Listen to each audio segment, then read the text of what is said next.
अगर मैं आपसे कहूं कि क्या शेख हसीना की एक कॉल से बांग्लादेश के राष्ट्रपति की क्या कुर्सी गिर सकती है?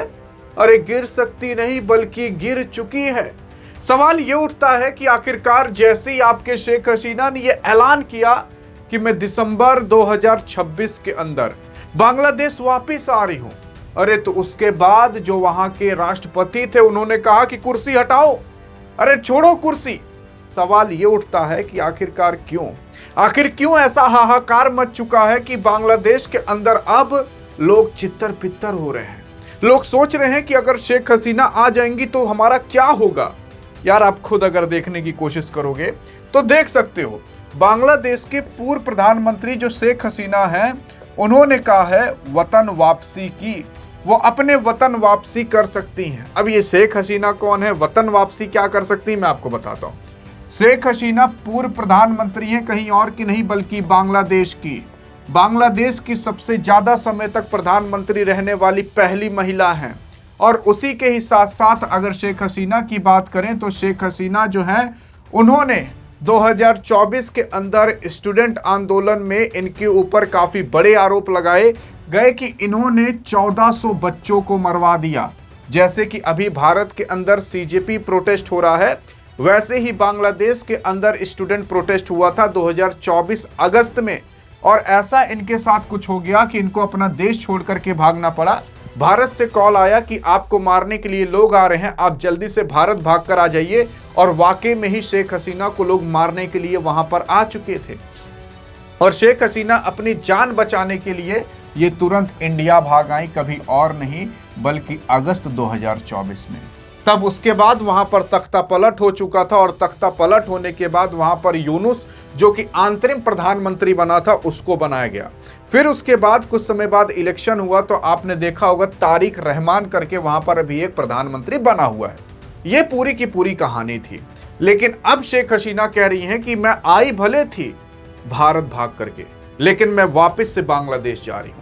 लेकिन आपने देखा होगा कि बांग्लादेश बार बार भारत को कह रहा था कि तुम शेख हसीना को कब दोगे, हमें कब दोगे, क्योंकि शेख हसीना के खिलाफ बांग्लादेश के अंदर केस चल रहा था और शेख हसीना वहां पर मौजूद भी नहीं थी, तब भी इनको फांसी की सजा सुना दी गई। और बांग्लादेश ये जानता था कि हम भारत से अगर शेख हसीना को मांगेंगे तो भारत हमें शेख हसीना को सौंपेगा नहीं। भारत से तो विजय माल्या भी भाग कर गया, क्या लंदन ने भारत को सौंप दिया विजय माल्या को? ऐसे कई सारे भगौड़े भारत से करोड़ों रुपए लेकर भागे हैं, क्या वो देश सौंप दिए भारत को? वैसे ही भारत की भी विदेश नीति है कि भारत भी नहीं सौंपा। लेकिन अब शेख हसीना कह रही है कि मैं इसी दिसंबर यानी कि साल के अंत में मैं खुद बांग्लादेश जा रही हूं, आप बुला क्या रहे हो? अब बांग्लादेश वाले सोचे थे कि अरे मोरे मायरे, हम तो सोचे थे कि भारत शेख हसीना को देगा ही नहीं और भारत के खिलाफ हम ऐसी नारे लगाएंगे। लेकिन अब शेख हसीना खुद कह रही है कि मैं जा रही हूं, मैं आ रही हूं बांग्लादेश। अब सुनिए तो सही, जब ये ऐलान हुआ उसके बाद देश के अंदर भीषण सियासी भूचाल मच चुका है, जिसके कारण राष्ट्रपति जो मोहम्मद शहाबुद्दीन साहब हैं, उन्होंने 24 जुलाई 2026 को अपने पद से इस्तीफा दे दिया है।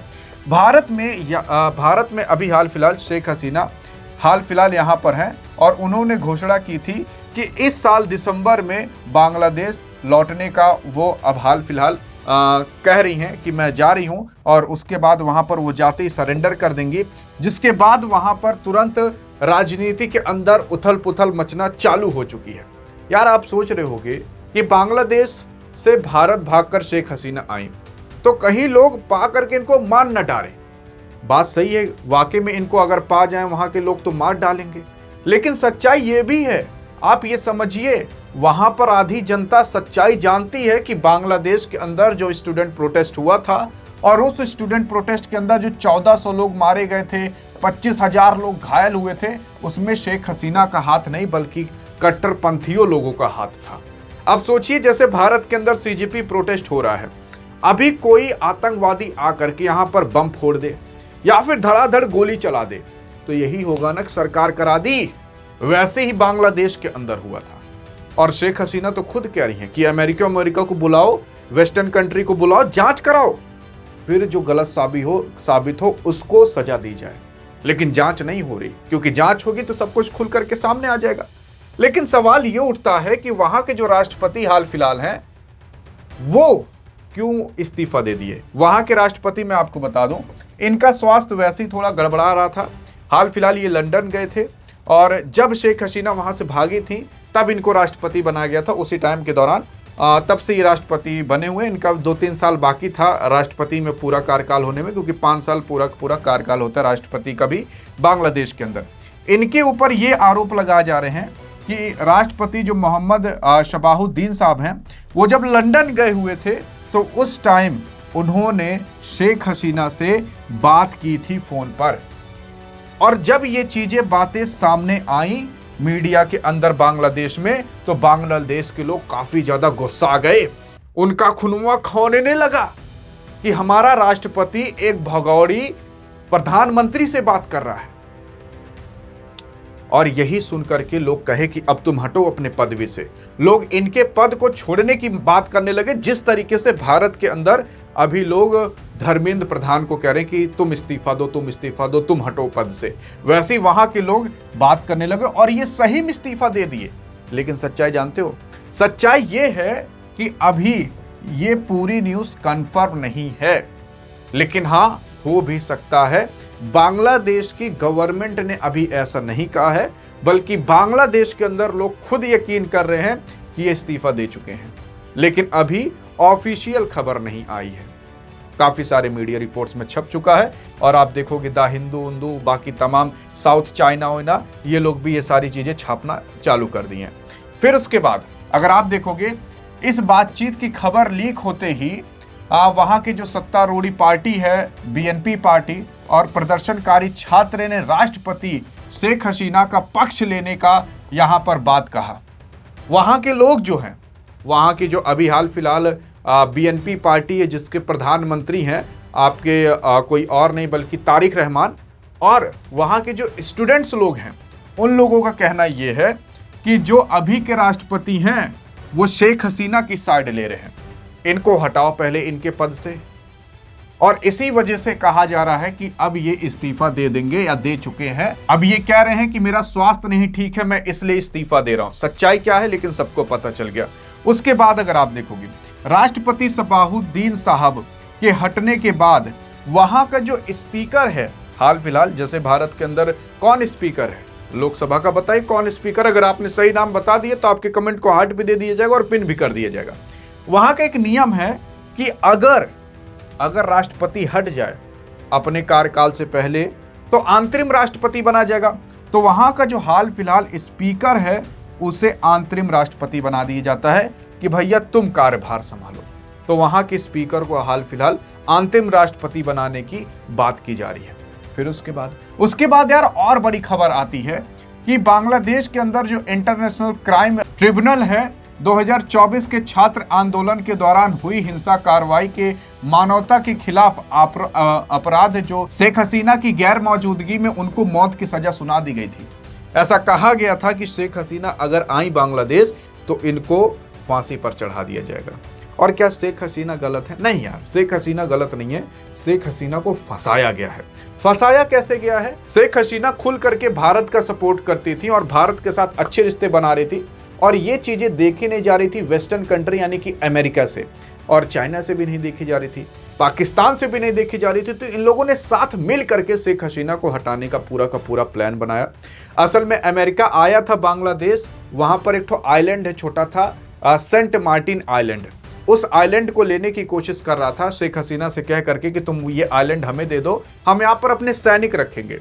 अब सोचो अगर बांग्लादेश में अमेरिका की सेना आ जाती तो भारत का बे ऑफ बंगाल के अंदर पूरा कंट्रोल खो जाता, चाइना का भी खो सकता था और बांग्लादेश का तो खो ही जाता। तो शेख हसीना ने अमेरिका को साफ मना कर दिया था कि मैं तुम्हें नहीं दूंगी, भारत के कहने पर मना किया था, आप ये समझ लीजिए।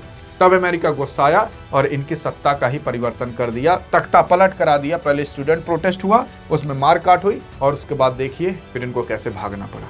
और उसी के साथ साथ लगभग ये 78 ईयर्स की हो चुकी हैं शेख हसीना, और अंतर्राष्ट्रीय मीडिया को दिए इन्होंने इंटरव्यू में स्पष्ट किया कि उनको पता है अगर वो लौटती हैं तो गिरफ्तार या उनको मारे जाने का पूरा जोखिम है। लेकिन इन्होंने भावुक होकर कहा, यदि मेरी मौत लिखी है तो कम से कम मेरी मातृभूमि पर, मेरी मिट्टी पर ही हो, जहां पर मेरे माता पिता दफन है।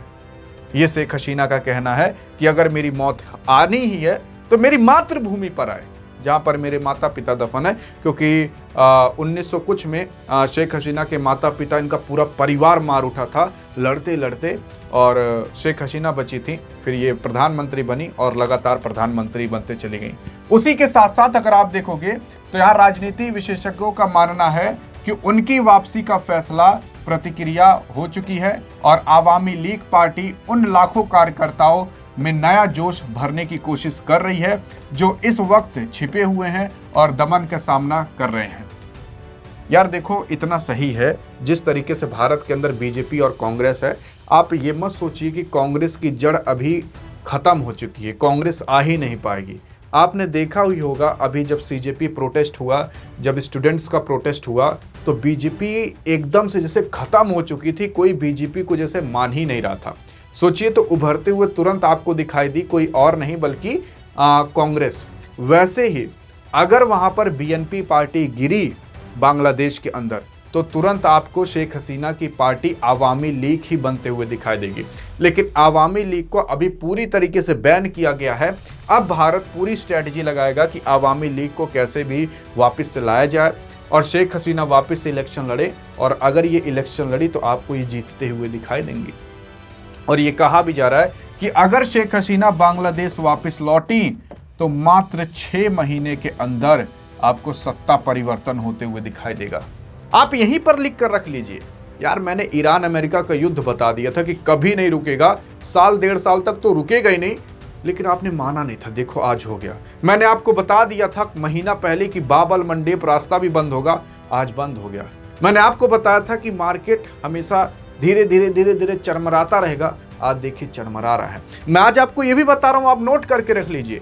बांग्लादेश अगर शेख हसीना पहुंच गई सही सलामत और जिंदा रह गई और इनकी पार्टी के ऊपर से बैन हटा, तो 6 महीने के अंदर आपको सत्ता परिवर्तन होते हुए दिखाई देगा।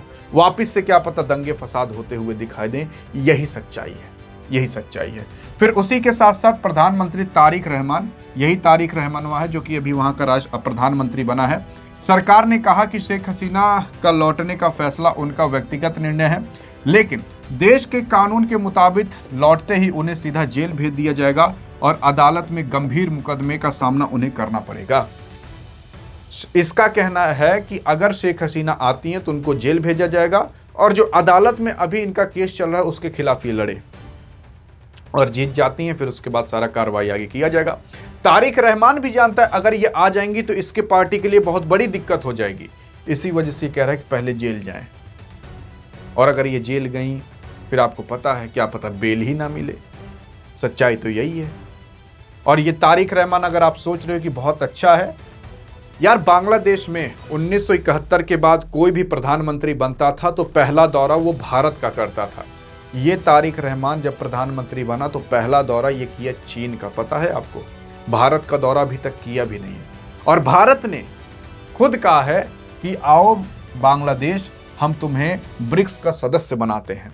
ब्रिक्स जो करेंसी बनाई जा रही है, बांग्लादेश मानने की कोशिश कर रहा था, तो भारत अब खुद इनको सपोर्ट कर रहा है बांग्लादेश को, लेकिन बांग्लादेश को समझ नहीं आ रहा। अरे 1971 में बांग्लादेश को बांग्लादेश भारत ने ही बनाया था, आज भले वो भूल गए हैं।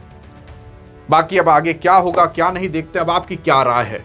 अधिक जानकारी चाहिए तो इस वीडियो में मिलते हैं, तब तक के लिए जय हिंद जय भारत।